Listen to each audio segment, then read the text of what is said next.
Hello पिलाମାନେ ମୁଁ Odia video କ୍ଲାसेस ଚ୍ୟାନେଲକୁ welcome ଜଣାଉଛି।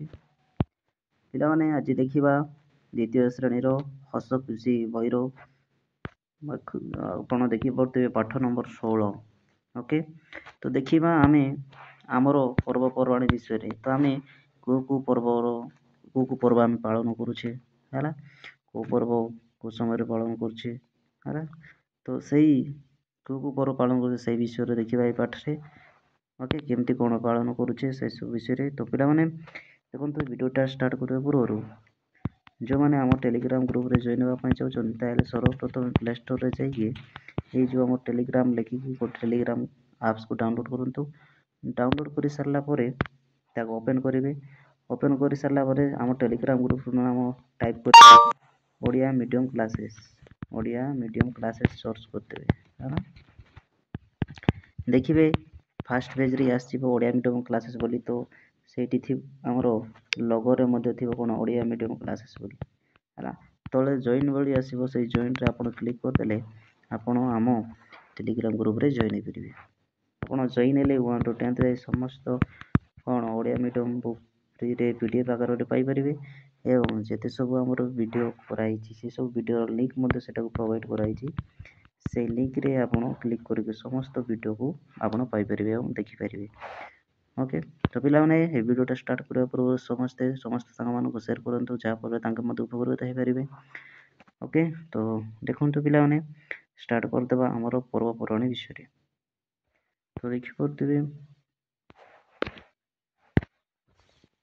ତ ଦେଖିବା ଏହାର ପର୍ବ ଚିତ୍ର। ଓକେ, ଦେଖ ଏଠି ଏହା କେଉଁ ପର୍ବର ଚିତ୍ରକୁ ଦେଖ ଫାଷ୍ଟ। ତ ଆପଣଙ୍କୁ ଏଇଟା କେଉଁ ପର୍ବ ଭଳି ଲାଗୁଛି? ଦେଖ ଉପରେ କେମିତି ଲାଇଟିଂ ଅଛି, ଦୀପ ଜଳିଛି। ତ କେଉଁ ଚିତ୍ର? ତ ଦୀପାବଳି। କ'ଣ? ଦୀପାବଳିର ଚିତ୍ର ହେଲା, ଦୀପାବଳିର ଚିତ୍ର। ସେମିତି ଏଇ ଦିନ କେଉଁ ଠାକୁରାଣୀଙ୍କୁ ପୂଜା କରାଯାଏ? କେଉଁ ଠାକୁରାଣୀକୁ? ମା ଲକ୍ଷ୍ମୀକୁ ମଧ୍ୟ ପୂଜା କରାଯାଏ ହଁ ନା ନାହିଁ ହେଲା। ତୁମେ ସେଦିନ ଘରେ କ'ଣ କରିଥାଅ? ଘରେ ଆମର ମହମବତୀ, ଦୀପ ଏସବୁ ସାହାଯ୍ୟରେ ପୁରା ଘରକୁ ସଜାଇ ଦେଇଥାନ୍ତି। ଲିଚୁରେ ହଁ ନା ନାହିଁ, ଏସବୁରେ ଆମେ ଘରକୁ ସଜାଇଥାନ୍ତୁ ହେଲା। ତାପରେ ଦେଖ, କାର୍ତ୍ତିକ ମାସ କୃଷ୍ଣ ପକ୍ଷ ଅମାବାସ୍ୟା ତିଥିରେ ଦୀପାବଳି ପର୍ବ ପାଳନ କରାଯାଏ। ତ କେଉଁ ମାସରେ କରାଯାଏ ଏଇଟା? କାର୍ତ୍ତିକ ମାସ କୃଷ୍ଣ ପକ୍ଷ ଅମାବାସ୍ୟା ତିଥିରେ କରାଯାଏ ଏଇଟା। ସେଦିନ ଆମେ ପୂର୍ବପୁରୁଷଙ୍କୁ ମନେ ପକାଇଥାଉ। ଏଇ ଦିନ ଆମେ କ'ଣ ଆମର ଯାହା ପୂର୍ବପୁରୁଷମାନଙ୍କୁ ସବୁକୁ ଆମେ ମନେ ପକାଇଥାଉ ଏଇ ଦୀପାବଳି ଦିନରେ ହେଲା। ବୁଝିପାରିଲେ? ଆମେ ତ ଦେଖିଲେ ଏବେ କ'ଣ ଆମେ ଦୀପାବଳି ବିଷୟରେ ଦେଖିଲେ। ଏବେ ଦେଖିବା ଏଇଠି ଦେଖ, ଚିତ୍ରରେ କେଉଁ ଧର୍ମର ଲୋକକୁ ଦେଖୁଛ? ଦେଖ, ଦେଖିପାରୁଛ ନା? ମୁସଲିମ ହଁ ନାଇଁ, ମୁସଲିମ ଲୋକ ଦେଖିପାରୁଛ ନା ହେଲା। ତ ଦେଖ ସେମାନେ କେଉଁଠି ବସି ପ୍ରାର୍ଥନା କରୁଛନ୍ତି? ଦେଖ, ତାଙ୍କର ମୁସଲିମଙ୍କର ମସଜିଦ ଥାଏ ନା ନାହିଁ, ତ ମସଜିଦରେ ରହିକି ତାଙ୍କେ କରୁଛନ୍ତି ହେଲା। ଏବେ ଦେଖ, ରମଜାନ ମୁସଲମାନ ମାନଙ୍କର ଏକ ପର୍ବ। ରମଜାନ ବୋଲି ଗୋଟେ କ'ଣ ମୁସଲମାନଙ୍କ ତାଙ୍କର ପର୍ବ। ଏଇଟା 1 ମାସ ଧରି ମୁସଲମାନମାନେ ଏହି ସମୟରେ ଉପବାସ କରନ୍ତି। ତ ତାଙ୍କମାନେ ଉପବାସ କରନ୍ତି ଗୋଟେ ମାସ ଧରିକି। ଏହା ସେମାନଙ୍କର ଏକ ପବିତ୍ର ମାସ ବୋଲି ଧରାଯାଏ। ତ ତାଙ୍କର ଏକ ପବିତ୍ର ମାସ ମୁସଲମାନ ମାନଙ୍କର ହେଲା। ରାତିରେ ସ୍ୱତନ୍ତ୍ର ଭାବରେ ନମାଜ ପଢ଼ନ୍ତି। ତାଙ୍କେ ଯେଉଁ ତାଙ୍କର ଯେମିତି ନମାଜ ଅଛି, ତ ତାଙ୍କେ ସ୍ୱତନ୍ତ୍ର ଭାବରେ ତାଙ୍କ ରାତିରେ କ'ଣ ନମାଜ ପଢ଼ିଥାନ୍ତି ତାଙ୍କର ହେଲା। ଏଇ ପବିତ୍ର ମାସରେ ବହୁତ ଦାନ କରନ୍ତି। ଏଇ ମାସରେ କ'ଣ ବହୁତ ଦାନ ମଧ୍ୟ ତାଙ୍କେ କରିଥାନ୍ତି ହେଲା। ବୁଝିପାରିଲେ ଏଠି? ଏବେ ଦେଖ, ଚିତ୍ରରେ କେଉଁ ଚିତ୍ର ଦେଖିପାରୁଛନ୍ତି? ଖ୍ରୀଷ୍ଟିଆନ ମାନଙ୍କର। କେଉଁମାନଙ୍କର? ଏଇଟା ପ୍ରାର୍ଥନାସ୍ଥଳୀ ଖ୍ରୀଷ୍ଟିଆନ ମାନଙ୍କର। କେଉଁ ଧର୍ମର ଲୋକ? ଖ୍ରୀଷ୍ଟିଆନ। ତ ଏଇଟା ଚର୍ଚ୍ଚ। କେଉଁ ପ୍ରାର୍ଥନାସ୍ଥଳୀ? ଚର୍ଚ୍ଚ କହିବେ ହେଲା। ଖ୍ରୀଷ୍ଟିଆନ ଧର୍ମର ଲୋକ କେଉଁମାନେ? ଏଠି ଖ୍ରୀଷ୍ଟିଆନ ହେଲା। ତ ଦେଖିବା ଏଇଟା କେଉଁ ସମୟରେ ହୋଇଥାଏ? ଡିସେମ୍ବର ମାସ 25 ତାରିଖରୁ ଖ୍ରୀଷ୍ଟିଆନ ଧର୍ମର ଲୋକମାନେ ବଡ଼ ଦିନ ରୂପରେ ତାଙ୍କେ ପାଳନ କରିଥାନ୍ତି। କେଉଁମାନେ? ଆମର ଖ୍ରୀଷ୍ଟିଆନ ମାନେ 25 ତାରିଖ, ଡିସେମ୍ବର ମାସରେ 25 ତାରିଖ ଦିନ ଦେଖିପାରୁଥିବେ ପୁରା ତାଙ୍କର ଧୁମଧାମ ଭାବରେ ତାଙ୍କର ପର୍ବକୁ ପାଳନ କରିଥାନ୍ତି ହେଲା। ସେଦିନ ଯୀଶୁ ଖ୍ରୀଷ୍ଟଙ୍କ ଜନ୍ମ ହେଇଥିଲା, ଯାହାଫଳରେ ତାଙ୍କେ ଖ୍ରୀଷ୍ଟ ଧର୍ମର ଲୋକମାନେ ତାଙ୍କୁ ବଡ଼ଦିନ ରୂପରେ ତାଙ୍କେ ପାଳନ କରିଥାନ୍ତି। ଏଇଠି କେଉଁ ଯାତ୍ରାର ଚିତ୍ର ଦେଖୁଛ? ଦେଖ କେଉଁ ଯାତ୍ରା? ଆପଣ ସମସ୍ତେ ଜାଣିଥିବେ ୱାର୍ଲଡ ଫେମସ୍ କ'ଣ? ରଥଯାତ୍ରା। ତ ତା'ର ଆମର ରଥଯାତ୍ରାର ଚିତ୍ର। କେଉଁ ସବୁ ଠାକୁର ଏଇ ଦିନ ପୂଜା ପାଆନ୍ତି? କେଉଁ ସବୁ ଠାକୁର ପୂଜା ପାଆନ୍ତି? ଜଗନ୍ନାଥ, ବଳଭଦ୍ର, ସୁଭଦ୍ରା। ତୁମେ ରଥଯାତ୍ରା କିପରି ପାଳନ କର? ତ ଲେଖିବେ ଆପଣ କେମିତି କ'ଣ ପାଳନ କରୁଛି ହେଲା। ଆଷାଢ଼ ମାସ ଶୁକ୍ଲପକ୍ଷ ଦ୍ୱିତୀୟା ତିଥିରେ ରଥଯାତ୍ରା ସବୁ ପାଳନ କରାଯାଏ। ପୁରୀର ରଥଯାତ୍ରା ବିଶ୍ୱ ପ୍ରତିଷ୍ଠିତ ଅଟେ। ସେଦିନ ସବୁ ଜାତି ଧର୍ମର ଲୋକମାନେ ବଡ଼ଦାଣ୍ଡରେ ଠାକୁରଙ୍କୁ ଦର୍ଶନ କରିଥାନ୍ତି। ତ ଦେଖନ୍ତୁ ଆମର କେଉଁ ମାସରେ ହୋଇଥାଏ ନା ଆଷାଢ଼ ମାସରେ ଶୁକ୍ଲପକ୍ଷ ଦ୍ୱିତୀୟା ତିଥିରେ ହୋଇଥାଏ ଆମର କ'ଣ ନା ଆମର ରଥଯାତ୍ରା ପାଳନ କରାଯାଏ। ପୁରୀର ରଥଯାତ୍ରା ଆପଣ ସମସ୍ତେ ଜାଣିଛନ୍ତି ବିଶ୍ୱ ପ୍ରସିଦ୍ଧ। ବିଶ୍ୱର ସମସ୍ତ ମାନେ ଲୋକ ଆମର ଏଠାକୁ ଆସିଥାନ୍ତି, ଆମର ଭଗବାନଙ୍କ ପାଖକୁ ଆସିଥାନ୍ତି ହେଲା। ଏଇଦିନ ସବୁ ଜାତିର ଧର୍ମର ଲୋକମାନେ ସେଠିକି ଆସିକି ତାଙ୍କର କ'ଣ ଯାହା ସବୁ ଭଗବାନଙ୍କୁ ଦର୍ଶନ କରିଥାନ୍ତି ବଡ଼ଦାଣ୍ଡରେ ନା ନାହିଁ। ଦେଖ ଚିତ୍ରରେ କେଉଁ ଠାକୁରଙ୍କୁ ପୂଜା କରାଯାଉଛି? ଦେଖିପାରୁଥିବେ ଗଣେଶଙ୍କ ଠାକୁରଙ୍କୁ ପୂଜା କରାଯାଉଛି। ଏହି ପୂଜା କେଉଁ ସବୁ ସ୍ଥାନରେ ହୋଇଥାଏ? ଦେଖ ସ୍କୁଲ ହେଲା, ଯେକୌଣସି ଗାଁରେ ମଧ୍ୟ କରିଥାନ୍ତି ତ ଜାଗାରେ ହୋଇଥାଏ। ତୁମେ ଗଣେଶ ପୂଜା ଦିନ ବିଦ୍ୟାଳୟରେ କ'ଣ ସବୁ କର? ତ ଗଣେଶ ପୂଜା ଦିନ ଆମେ କ'ଣ ସବୁ କରିଥାନ୍ତୁ? ପୂଜା କରିଥାନ୍ତୁ କ'ଣ ହଁ ନା ନାହିଁ ଭୋଗ ସବୁ ତିଆରି କରିଥାନ୍ତି, ଡେକୋରେସନ୍ ଯାହା ସବୁ ମାନେ କରୁଛ ସେସବୁ ଏଠି ଲେଖିବେ ହେଲା। ଦେଖ ତ ଗଣେଶ ପୂଜା କେଉଁ ସମୟରେ ଭାଦ୍ରବ ମାସ ଶୁକ୍ଲପକ୍ଷ ଚତୁର୍ଥ ଦିନ ହୋଇଥାଏ। ଠାକୁର ଗଣେଶଙ୍କୁ ବୁଦ୍ଧିଦାତା ଭାବରେ ଗଣନା କରାଯାଏ। ବୁଦ୍ଧିଦାତା କିଏ? ବୁଦ୍ଧିଦେବ ଠାକୁର ହେଲା। କିଏ? ଆମର ଗଣେଶ ହେଲା। ସେମିତି ଦେଖ ଏଇ ଚିତ୍ରରେ ଆମେ ସରସ୍ୱତୀ ଚିତ୍ର ଦେଖିପାରୁଥିବେ ହଁ ନା ନାହିଁ। ଦେଖ ତ ଏଇ ଚିତ୍ରରେ କେଉଁ ଦେବୀ? ସରସ୍ୱତୀ। ତ ଏଇଠି ଲେଖିବେ କ'ଣ? ସରସ୍ୱତୀ ହେଲା। ସରସ୍ୱତୀ ଲେଖିବେ ହେଲା। ସେମିତି ଦେଖ ପୂଜା ପୂର୍ବ ଦିନ ତୁମେ ବିଦ୍ୟାଳୟରେ କ'ଣ କର? ତା ପୂର୍ବ ଦିନ କ'ଣ କର? ଡେକୋରେସନ୍ କରିଥାଉ ହଁ ନା ନାହିଁ। କ'ଣ ସବୁ ମାନେ ରେଡ଼ି କରିଥାଉ ହେଲା। ସେସବୁ ଏଇଠି ଲେଖିବେ। ତ କେଉଁ ସମୟରେ ହୋଇଥାଏ? ମାଘ ମାସ ଶୁକ୍ଳ ପଞ୍ଚମୀ ତିଥିରେ ସରସ୍ୱତୀ ପୂଜା କରାଯାଏ ହେଲା। ଦେଖ ଚିତ୍ରରେ କାହାକୁ ଦେଖୁଛ? କ'ଣ? ଜାତୀୟ ପିତା ମହାତ୍ମା ଗାନ୍ଧୀ। କିଏ? ମହାତ୍ମା ଗାନ୍ଧୀ। ମହାତ୍ମା ଗାନ୍ଧୀ ହେଲା। ଦେଖ ତ ଆପଣମାନେ ସମସ୍ତେ ଜାଣିଛନ୍ତି କ'ଣ ମହାତ୍ମା ଗାନ୍ଧୀକୁ ହଁ ନା ନାହିଁ। ତାଙ୍କେ ଗୁଜୁରାଟର ପୋରବନ୍ଦରଠାରେ ତାଙ୍କେ ଜନ୍ମଗ୍ରହଣ କରିଥିଲେ। ଦେଖ ତ ମହାତ୍ମା ଗାନ୍ଧୀ ଆମର 1869 ମସିହା ଅକ୍ଟୋବର ମାସ 2 ତାରିଖ ଦିନ ଜନ୍ମଗ୍ରହଣ କରିଥିଲେ। ଭାରତକୁ ପରାଧୀନରୁ ସ୍ୱାଧୀନତା କରିବାରେ ତାଙ୍କର ମୁଖ୍ୟ ଭୂମିକା ଥିଲା ହଁ ନା ନାହିଁ। ତେଣୁ ତାଙ୍କ ଜନ୍ମଦିନକୁ ପ୍ରତିବର୍ଷ ଗାନ୍ଧୀ ଜୟନ୍ତୀ ଭାବରେ ପାଳନ କରୁଛୁ ବା କରାଯାଏ ହେଲା। ଗାନ୍ଧୀ ଜୟନ୍ତୀ ଏକ ଜାତୀୟ ପର୍ବ। ଗାନ୍ଧୀ ଜୟନ୍ତୀ ସେଥିପାଇଁ ସମସ୍ତ ଭାରତରେ ଗୋଟେ ଜାତୀୟ ପର୍ବ ଭାବରେ ତାଙ୍କୁ ପାଳନ କରିଥାନ୍ତି ହେଲା ଗାନ୍ଧୀ ଜୟନ୍ତୀ। ସେମିତି ଦେଖ ତୁମେ ଗୁରୁ ଦିବସ ଦିନ କ'ଣ କର? ଦେଖ ଗୁରୁ ଦିବସ ଦିନ କ'ଣ କରିଥାନ୍ତି? ତ ଡକ୍ଟର ସର୍ବପଲ୍ଲୀ ରାଧାକ୍ରିଷ୍ଣ ସେ ଜଣେ ଆଦର୍ଶ ଶିକ୍ଷକ ଓ ଦାର୍ଶନିକ ଥିଲେ। ଦେଖିପାରୁଥିବେ ଆମର ଡକ୍ଟର ସର୍ବପଲ୍ଲୀ ରାଧାକ୍ରିଷ୍ଣଙ୍କୁ ହେଲା। ଇଏ ଥିଲେ ଆମର ଆଦର୍ଶ ଶିକ୍ଷକ ଏବଂ ଦାର୍ଶନିକ ଥିଲେ। ସେ ଭାରତର ଦ୍ୱିତୀୟ ରାଷ୍ଟ୍ରପତି ଭାବରେ ମଧ୍ୟ ରହିଥିଲେ। ଶିକ୍ଷକ ସମାଜକୁ ସମ୍ମାନିତ କରିବା ପାଇଁ ତାଙ୍କ ଜନ୍ମଦିନ ସେପ୍ଟେମ୍ବର 5କୁ ଗୁରୁ ଦିବସ ରୂପରେ ପାଳନ କରାଯାଏ। ତ ଶିକ୍ଷକମାନ ସମାଜକୁ ଆମର ସମ୍ମାନିତ କରିବା ପାଇଁ ଦେବା ପାଇଁ ସମସ୍ତ ସେପ୍ଟେମ୍ବର ମାସ ପ୍ରତିବର୍ଷ ଆମେ ଗୁରୁ ଦିବସ ଭାବରେ ପାଳନ କରିଥାଉ। ତ ଦେଖିପାରୁଥିବେ ଏଇଟା କ'ଣ? ଦେଖ ତ ଏଇ ଘରକୁ ଭଲ ଭାବରେ ଦେଖିଦିଅନ୍ତୁ। ଦେଖିଦିଅନ୍ତୁ ନା। ଦେଖ ତ ଦେଖିବା। ଦେଖ ପ୍ରତିବର୍ଷ ଆମେ ଅଗଷ୍ଟ 15 ତାରିଖକୁ ସ୍ୱାଧୀନତା ଦିବସ ରୂପେ ପାଳନ କରୁ। ଆପଣମାନେ ସମସ୍ତେ ଜାଣିଛନ୍ତି। ଏବଂ 1947 ମସିହା ଅଗଷ୍ଟ 15 ତାରିଖରେ ଭାରତ ସ୍ୱାଧୀନ ହୋଇଥିଲା। ଏଇଟା ଜାଣିଛେ ସମସ୍ତେ ହଁ ନା ନାହିଁ। ପ୍ରତିବର୍ଷ ବର୍ତ୍ତମାନ ଏବେ ଯେଉଁ ଆମର ଅଗଷ୍ଟ 15 ଆସିଛି ହଁ ନା ନାହିଁ ହେଲା। 1950 ମସିହା ଜାନୁଆରୀ 26 ତାରିଖ ଦିନ ଭାରତର ସମ୍ବିଧାନ କାର୍ଯ୍ୟକାରୀ ହେଲା। ତେଣୁ ଏହି ଦିନକୁ ସାଧାରଣତନ୍ତ୍ର ଦିବସ ରୂପେ ଆମେ ପାଳନ କରି ଆସୁଛୁ। ବୁଝିପାରିଲେ? ତ କେବେ ହେଇଥିଲା ଆମର ଭାରତର ସମ୍ବିଧାନ? 1950 ଜାନୁଆରୀ 26 ତାରିଖରେ। ହେଲା। ସ୍ୱାଧୀନତା ଦିବସ ଓ ସାଧାରଣତନ୍ତ୍ର ଦିବସ ହେଉଛି ଆମର ଜାତୀୟ ପର୍ବ। ସମସ୍ତ ଭାରତରେ ମାନେ ସମସ୍ତ ଲୋକ ଭାରତରେ ଏହି ସ୍ୱାଧୀନତା ଦିବସ ପାଳନ କରିଥାନ୍ତି। ଏହି ଦିନରେ ଜାତୀୟ ପତାକା ଉଡ଼ାଉ, ଜାତୀୟ ସଙ୍ଗୀତ ଗାନ କରୁ ଏବଂ ଜାତୀୟ ପର୍ବ ପାଳନ କରି ଆମ ଦେଶ ଲଢ଼ିଥିବା ମହାନ ଲୋକମାନଙ୍କୁ ମନେ ପକାଇ ଆମେ ସମ୍ମାନ ଦଉ। ହେଲା, ବୁଝିପାରିଲେ କ'ଣ ନା ଆମେ ଏଇ ଅଗଷ୍ଟ 15 ଦିନ ଆମେ ପତାକା ଆମର ଯେଉଁ ପତାକା ଅଛି ଜାତୀୟ ପତାକା ତ୍ରିରଙ୍ଗା ପତାକା ଅଛି ତାକୁ ଆମେ ସେଇ କ'ଣ ଉଡ଼ାଇଥାଇ ଆମେ ଜାତୀୟ ସଙ୍ଗୀତ ମଧ୍ୟ ଗାନ କରିଥାଉ। ହେଲା, ସେଇ ଜାତୀୟ ସଙ୍ଗୀତ ଆମର ପର୍ବ ପାଳନ କରି ଆମ ଦେଶ ଲଢ଼ିଥିବା ଯେତେ ସବୁ ବୀର ମହାପୁରୁଷ ମାନେ ଆମର ଦେଶ ପାଇଁ ଜୀବନ ଦେଇ କ'ଣ ଲଢ଼ିକି ସବୁ ବଳିଦାନ ଦେଇଥିଲେ ସେମାନଙ୍କୁ ଆମେ ସମ୍ମାନ ଦେଇଥାଉ, ମନେ ପକାଇଥାଉ। ଏ ଦିନ ଭାରତର ସବୁ ସ୍ଥାନରେ ଜାତୀୟ ପର୍ବ ପାଳନ କରାଯାଏ ଏବଂ ଭାରତରେ ସମସ୍ତ ସ୍ଥାନରେ କ'ଣ ନା ଆମର ଜାତୀୟ ପର୍ବକୁ ପାଳନ କରିଥାଉ। ଆମେ ଆହୁରି ଅନେକ ପର୍ବ ଗାଁ ଗହଳିରେ ଘରେ ଓ ବିଦ୍ୟାଳୟମାନଙ୍କରେ ପାଳନ କରିଥାଉ।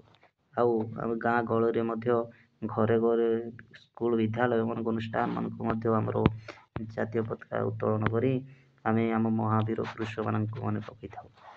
ଏହାଦ୍ୱାରା ଭାଇ ଭାବ ଓ ସ୍ନେହ ମମତା ବଢ଼ିଥାଏ। ସବୁ ପର୍ବରେ ଜାତୀୟ ସଙ୍ଗୀତ ବୋଲାଯାଏ ନାହିଁ, ତ ସେଥିପାଇଁ ସବୁ ପର୍ବରେ ଆମର ଜାତୀୟ ସଙ୍ଗୀତ ବୋଲାଯାଏ ନାହିଁ। ହେଲା, ତ ଆମର ଏଇ ଅଗଷ୍ଟ 15 1947 ମସିହାରେ ଯେଉଁ ଆମେ ସ୍ୱାଧୀନତା ପାଇଥିଲୁ ସେଥିପାଇଁ ଅଗଷ୍ଟ 15ରେ ଆମେ କ'ଣ ସ୍ୱାଧୀନତା ଦିବସ ପାଳନ କରିଥାଉ। ଅଗଷ୍ଟ ଏଇ ଚିତ୍ରରୁ ଚିହ୍ନ ଓ ତାଙ୍କ ବିଷୟରେ କିଛି କୁହ। ଦେଖ, ଏ ତ ଲାଲ ବାହାଦୁର ଶାସ୍ତ୍ରୀ, ସୁଭାଷ ଚନ୍ଦ୍ର ବୋଷ, ସେମିତି ଦେଖ Gopabandhu Das, doctor B.R. Ambedkar, Indira Gandhi, okay ଏଇସବୁ ଅଛନ୍ତି। ଦେଖ ପ୍ରଧାନମନ୍ତ୍ରୀ ଥିଲେ। ତାପରେ ଦେଖ 1939ରେ ହେଲା 38-39ରେ ଛାଡ଼ି ଦେଇଥିଲେ, ଆଇଏନ୍ସିର ପ୍ରେସିଡେଣ୍ଟ ଭାବରେ ଜିତିଥିଲେ ସୁଭାଷ ଚନ୍ଦ୍ର ବୋଷ। ଆମର କଟକ ଜିଲ୍ଲାରେ ଜନ୍ମଗ୍ରହଣ କରିଥିଲେ B.R. ଆମ୍ବେଦକର। ହେଲା, ଆମର କ'ଣ ସମ୍ବିଧାନର ଜନକ ବୋଲି କୁହାଯାଏ ଗୋପବନ୍ଧୁ ଦାସ ସୁଆଣ୍ଡ ଗ୍ରାମରେ ପୁରୀରେ ଜନ୍ମଗ୍ରହଣ କରିଥିଲେ। ଇନ୍ଦିରା ଗାନ୍ଧୀ ଜାଣିଥିବେ ପ୍ରଥମ ମହିଳା ପ୍ରଧାନମନ୍ତ୍ରୀ ଭାବରେ ମଧ୍ୟ ଥିଲେ। ହେଲା, ତ ଲେଖିବେ ଏହାକୁ। ହେଲା, ଦେଖ ପଢ଼ ଲେଖ ଲେଖିବେ, ଏଇଟା କିଛି ନାହିଁ ପଢ଼ିକି ଲେଖିବେ। ଏଇଟା ଯେଉଁ ସ୍ଥାନ ଅଛି ଏଇଠିକି ଲେଖିଦେବେ, ପଢ଼ିଦେବେ ସ୍ଥାନ, ଏଇଟାକୁ ଲେଖିଦେବେ ଏଇଠି, ସେମିତି ସ୍ଥାନ, ସେମିତି ଏଇଟାକୁ ଲେଖିଦେବେ ସ୍ଥିର, ଦେଖିଦେଇକି ଲେଖିଦେବେ ସ୍ଥାୟୀ। ହେଲା, ତ ସବୁ ଏଇଟା ଦେଖି ଏଇଠି ଫିଲ୍ଅପ୍ କରି ଚାଲିବେ। ବୁଝିପାରିଲେ? ତ ନେକ୍ସଟ ଦେଖିବା ଆମର 2 ନମ୍ବରକୁ। ଦେଖ, ତଳେ ଦିଆଯାଇଥିବା ଅକ୍ଷର ଗୁଡ଼ିକୁ ନେଇ ଯେତେ ପାରୁଛ ଶବ୍ଦ ଗଢ଼। ତ କ'ଣ କରିବେ, ଶବ୍ଦ ଏଇଠି ଗୁଡ଼ିକ ଦେଖ ପ୍ରସ୍ଥାନ, ଏଇଠି ଲେଖିବେ ପ୍ରସ୍ଥାନ, ହଁ ନା ନାହିଁ, ପ୍ରସ୍ଥାନ ଲେଖିବେ। ହେଲା, ସେମିତି ଆଉ କ'ଣ ଅଛି ପ୍ରସ୍ଥାନ ପରେ ଦେଖ ବସ୍ତା ଲେଖିପାରିବେ, ସେମିତି ହେଲା ବସ୍ତା ଲେଖିପାରିବେ। ହେଲା, ସେମିତି ପ୍ରବଳ ଏମିତି ଲେଖିପାରିବେ, ପ୍ରବଳ ଲେଖିପାରିବେ। ପ୍ରବଳ ଏମିତି ଲେଖିବେ। ତାପରେ ସ୍ଥାନ ଲେଖିପାରିବେ। ତ ଆପଣ ଯେତେ ପାରୁଛନ୍ତି ସେତିକି ସ୍ଥଳ ଲେଖିପାରିବେ। ହେଲା, ଯେତେ ପାରୁଛ ସେତିକି। ହେଲା, ସେମିତି ଦେଖ ଆହୁରି କ'ଣ ଅଛି, ପ୍ରସ୍ଥାନ ହେବ, ପ୍ରସ୍ଥାନ ହେଇଗଲା। ତାପରେ ଅସ୍ଥାନ ହେଇଗଲା। ଆଉ କ'ଣ ଅଛି ଦେଖ, ଆଉ ତ ଲେଖିବେ ଏମିତି ଆଉ କେତୋଟି ଏମିତି ଲେଖିବେ। ସ୍ଥଳ ସ୍ଥାନ ହେଇଗଲା, ହଁ ନା ନାହିଁ, ପ୍ରସ୍ଥାନ ହେଇଗଲା। ହେଲା, ନେକ୍ସଟ ଦେଖିବା 3 ନମ୍ବର। ଆସ ତଳ ବାକ୍ୟ ଗୁଡ଼ିକୁ ପଢ଼ିବା ଓ ଲେଖିବା। ହେଲା, ଏଇଟା ଲେଖିବେ ସୁଦେଷ୍ଣା ବିଷ୍ଣୁପୁର ଯାଉଅଛି। ତ ଏଇଟା ଦେଖିକି ଲେଖିବେ ସୁଦେଷ୍ଣା ବିଷ୍ଣୁପୁର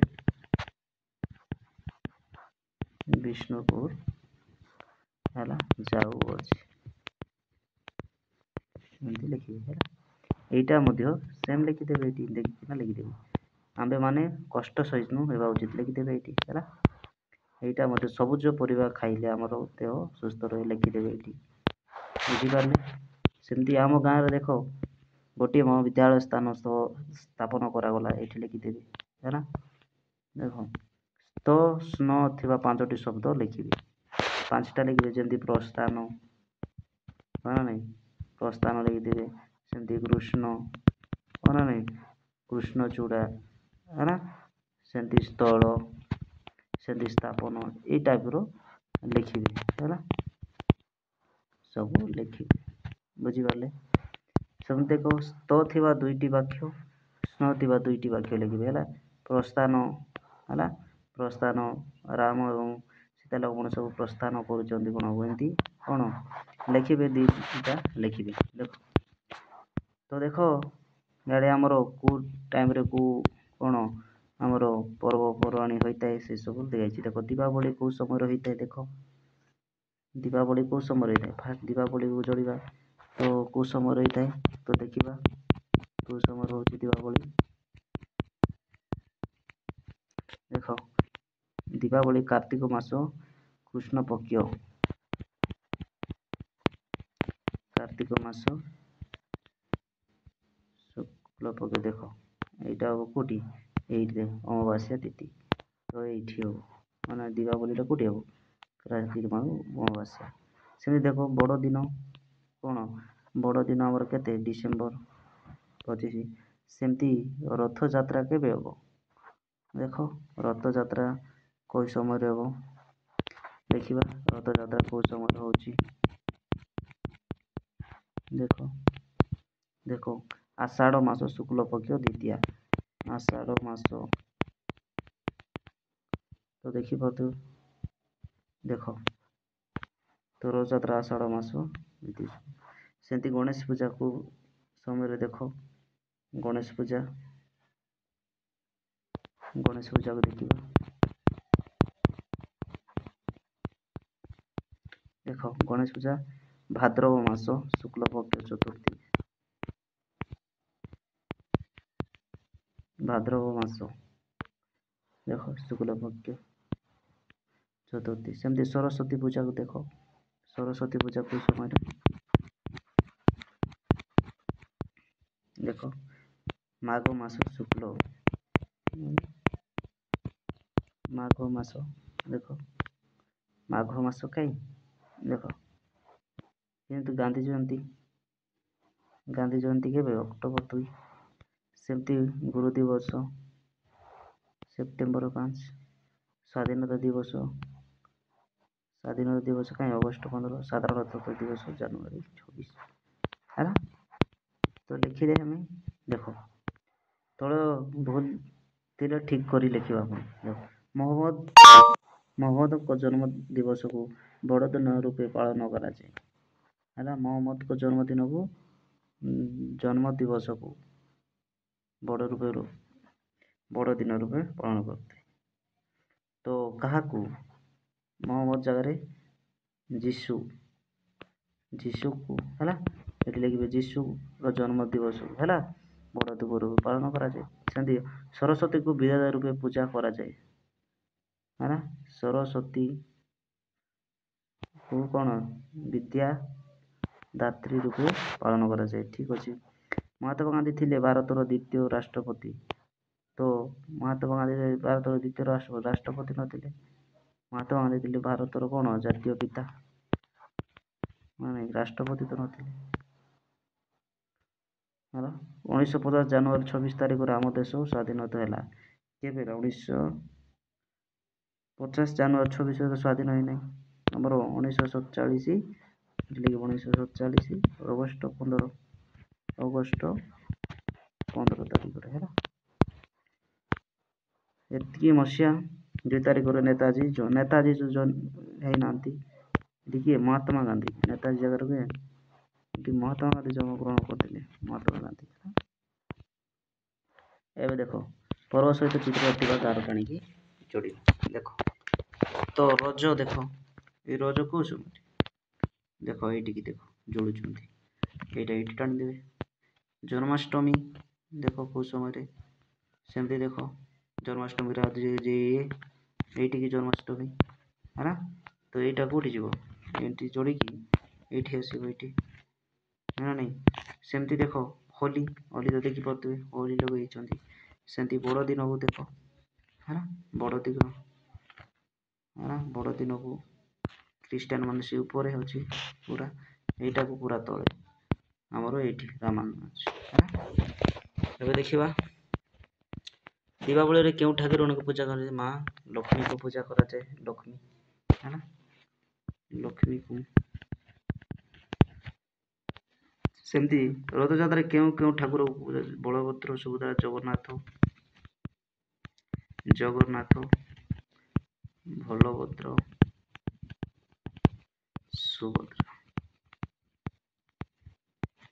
ହେଲା। ତାପରେ କେଉଁ ପର୍ବରେ ଜାତୀୟ ପତାକା ଉଡ଼ାଯାଏ ଆଉ ଜାତୀୟ ସଙ୍ଗୀତ ଗାନ କରାଯାଏ? କେବେ? ଅଗଷ୍ଟ 15 ହେଲା। ଗାନ୍ଧିଜୀକୁ ଆମେ କାହିଁକି ମନେ ରଖିଛୁ? କାହିଁକି ନା ଗାନ୍ଧିଜୀ ଆମର ଦେଶକୁ ସ୍ୱାଧୀନତା ଆଣିବାରେ କ'ଣ ବହୁତ ଲଢ଼େଇ କରିଛନ୍ତି ହେଲା। ସେମିତି ଦେଖ ଗୁରୁ ଦିବସ କେଉଁ ତାରିଖରେ ପାଳନ କରାଯାଏ? ସେପ୍ଟେମ୍ବର 5 ହଁ ନାହିଁ ହେଲା। ଦେଖ ଆଲୋଚନା କରିକି ଲେଖିବେ ତୁମ ବିଦ୍ୟାଳୟରେ ଗଣେଶ ପୂଜା କିପରି ପାଳନ କର? ଆପଣ କେମିତି ପାଳନ କର ଲେଖିବେ। ସେମିତି ଦେଖ ତୁମ ବିଦ୍ୟାଳୟର ସ୍ୱାଧୀନତା ଦିବସ କିପରି ପାଳନ କରୁଛ? ଯେମିତିକି ମାନେ ଚକୋଲେଟ ବିସ୍କୁଟ ଯାହା ଖାଉଛ କେମିତି ଉତ୍କଳନ କରୁଛ ଗାଁ ଗାଁରେ ଯେଉଁ ବୁଲୁଛେ ହେଲା ଲାଇନରେ ଛିଡ଼ା ହେଉଛି ସବୁ ଲେଖିବେ। ଭାଷଣ ଯେଉଁ ହେଉଛି ହେଲା ଭାଷଣ ଦେଉଛି ଯାହା ସବୁ ଲେଖିବେ ଆଉ। ଗୁରୁ ଦିବସ ରୂପେ କିପରି ପାଳନ କର ଲେଖିବେ। ଗୁରୁ ଦିବସ ରୂପରେ ଆମେ ଡକ୍ଟର ସର୍ବପଲ୍ଲୀ ରାଧାକ୍ରିଷ୍ଣଙ୍କୁ ଫଟୋକୁ ଆମେ ପୂଜା କରିଥାଉ। ତାଙ୍କ ବିଷୟରେ କିଛି ଆମେ ସାର୍ମାନେ ମଧ୍ୟ ଏବଂ ଆମେ କିଛି କିଛି କହିଥାଉ। ତ ଏମିତି ଲେଖିବେ ପୂଜା କରିଥାନ୍ତି ସର୍ବପ୍ରଥମେ ସାର୍ ହେଲା ସମସ୍ତେ ତ ଲେଖିବେ ସେଇ ସବୁ ହେଲା। ସ୍ୱାଧୀନତା ସଂଗ୍ରାମୀମାନଙ୍କ ଚିତ୍ର ସଂଗ୍ରହ କରି ଆଲବମ୍ ତିଆରି କରିବ। ତ ଆପଣ ଆଲବମ୍ କରିବେ। ଦେଖ ପିଲାମାନେ ଦେଖିବେ ଆମେ ଆମ ଏଇ ଚାପ୍ଟର ଯେତେ ସବୁ ପର୍ବପର୍ବାଣି ଆମ ଭାରତରେ କରିଥାଉ ହେଲା ସେଇ ସବୁ ଆମେ ଦେଖିଲେ କେଉଁ ପର୍ବ କେଉଁ ମାସରେ ଏବଂ କେଉଁ ପର୍ବାଣି କେଉଁ ଦେବତାଙ୍କର କେଉଁ କାହାର ପୂଜା କରାଯାଏ ହେଲା। ତ ସେଇ ବିଷୟରେ ଆମେ ବୁଝିଲେ ତ ପିଲାମାନେ ଆଶା କରୁଛି ଆପଣ ସମସ୍ତେ ଏଇ ପାଠ ସମସ୍ତେ ବୁଝିପାରିଥିବେ। ତ ଜୟ ଜଗନ୍ନାଥ ପିଲାମାନେ ଜୟ ଜଗନ୍ନାଥରେ ଜୟ ଜଗନ୍ନାଥ।